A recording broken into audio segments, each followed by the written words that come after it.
Hello, my name is Amy Ash, and I'm here today to share with you some of my favorite gems from the internet. So thank you to the Galerie de Louise-et-Reuben-Cohen for having me.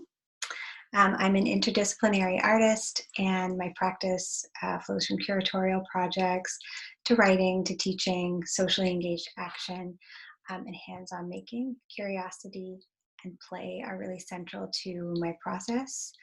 Um, I try to engage memory, learning, and wonder to incite curiosity and also to kind of bring forward meditations on the nuances of belonging and care. So all of the websites that I have picked today, um, I hope will offer an opportunity for exploration and kind of to incite your curiosity and allow you to have a deep dive to kind of get lost in. So I will share my screen.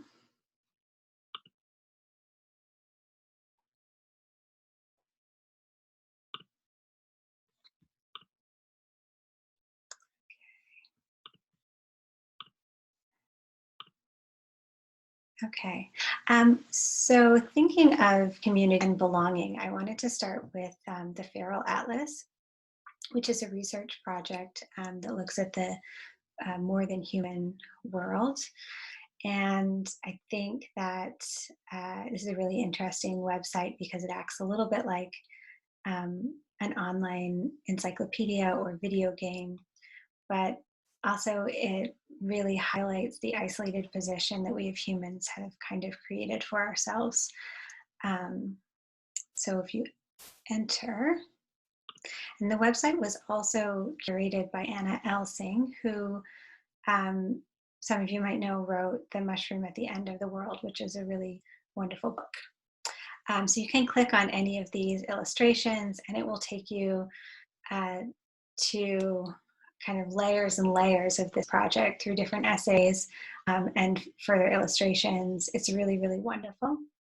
And I'm not going to click through it because my computer can't handle it with all the other tabs that I have open. But every click is hugely rewarding, so I really recommend going to theferalatlas.org.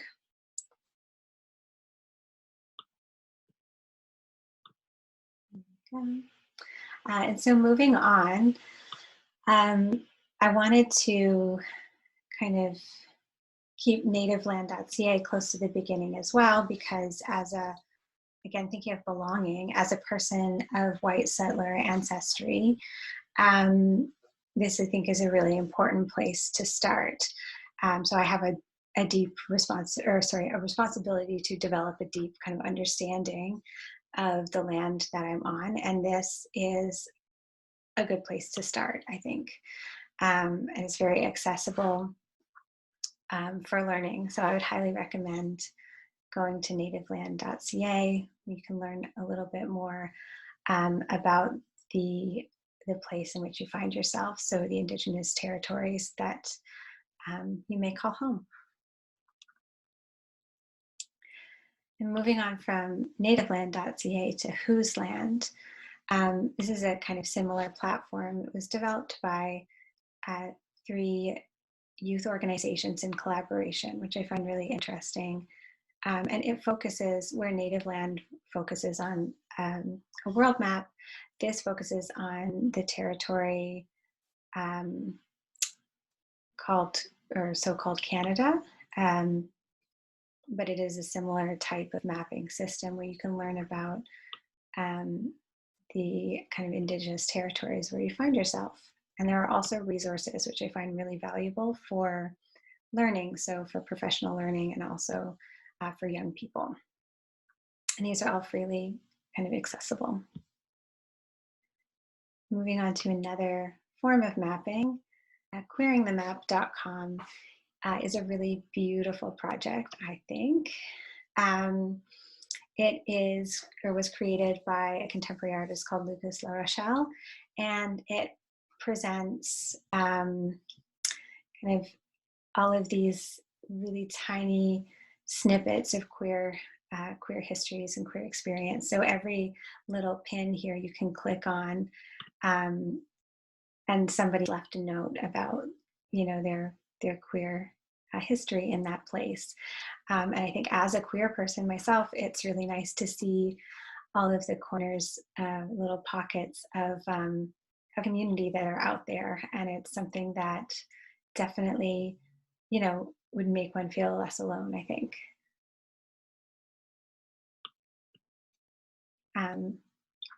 And on to Chrom NB.ca. This is a 2S LGBTQIA plus community advocacy and resource nonprofit that serves the greater St. John area, and they're doing really wonderful things. I am a bit biased because my partner is very deeply involved in this organization, but I'm really proud of what they're doing and what they're kind of bringing to our community. So there are regular events that will be listed here under events. And a lot of them now are online and so accessible from a distance as well. So I would recommend keeping an eye on this page and following them on Instagram as well. And it's chromanb.ca. From there, I'm taking you a little farther afield. So the Tate, tate.org.uk, it's a website that I use often mostly for the resources. So they have a lot of teaching resources and really great packages that you can kind of use in any way that works for you. Here's an example. S is for speaking the truth. Everything is really accessible, fully downloadable, and it links in really nicely to all kinds of contemporary discourse. So I would recommend having a look there for some learning and engagement opportunities. And Tate also have a really extensive archive of artist videos and videos that are about creativity and about contemporary social issues. So you can just go to Google and search Tate videos and it'll come up with their YouTube channel, which is really an excellent place that you can kind of get lost in. And coming back home, it's a really great time, I think, to be supporting contemporary art publications, and not just contemporary art, but arts writing. And Created Here is a really valuable publication that we have in New Brunswick.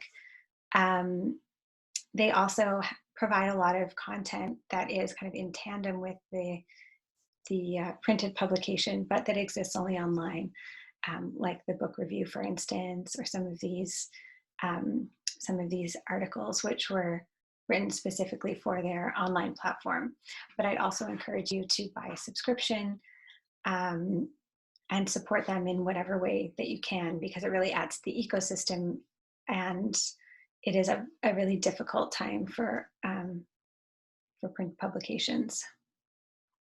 And another art publication that I would recommend supporting, which is also nearby in Nova Scotia, is Visual Arts News. They also have some of their articles published online, so you can read some freely here. But again, I would always recommend buying a subscription, because that's the only way to ensure you'll be able to read it in the future. Okay.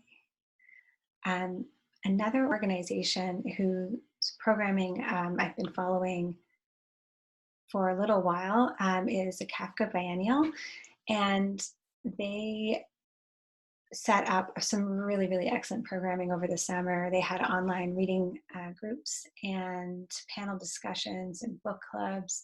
It was all really socially engaged, but also really welcoming, and they did a great job at kind of creating a safe space to talk about really difficult sort of social issues. And so you can see evidence of some of that on Kafka TV, where they have a lot of their programming archived. So not the book clubs necessarily, but all of the artist talks and things surrounding the same topics. It's a really lovely animation by Laura Watson, Spell for the End of the World, which I'd recommend watching, but also just take a deep dive here because it's all really excellent, excellent content. And finally, another organization which I've started following relatively recently is Pleasure Dome. And I think they're really interesting because they kind of curate almost like mini film festivals that are thematic and that change from season to season. So you can pay what you can, and then you get a link to this really beautifully curated selection of short films. And so I think it's a really nice way to engage with contemporary art practice in your home, right on your laptop, just like this. So yeah, I would definitely recommend looking up pdome.org. And finally, ArtRabbit is a resource that is really, really popular, or platform, I suppose, is really popular in a lot of larger urban centers, but we don't use it so much in Atlantic Canada. However, because everything is so much more accessible online now than it used to be, you can go to artrabbit.com and in the search browser, just type in online and it will come up with tons of screenings and talks and workshops and different events that are all taking place online over Zoom or Facebook Live or similar, so that you can actually participate in what's happening in these other larger centers, which I think is really valuable, especially as, open spaces can be a bit precarious. So it's nice to have that connection even at a distance, to be able to meet and work with people all over the world. So I would really recommend kind of searching for the online option, not just on ArtRabbit, but also at like larger galleries, the MoCA or AGO or wherever. They all have a lot of online programming right now. So that would be probably my top tip for engagement.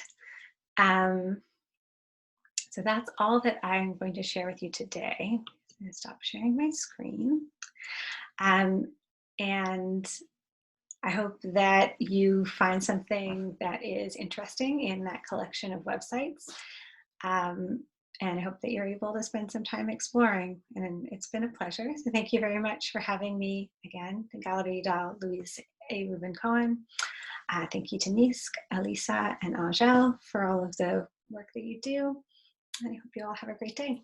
Bye.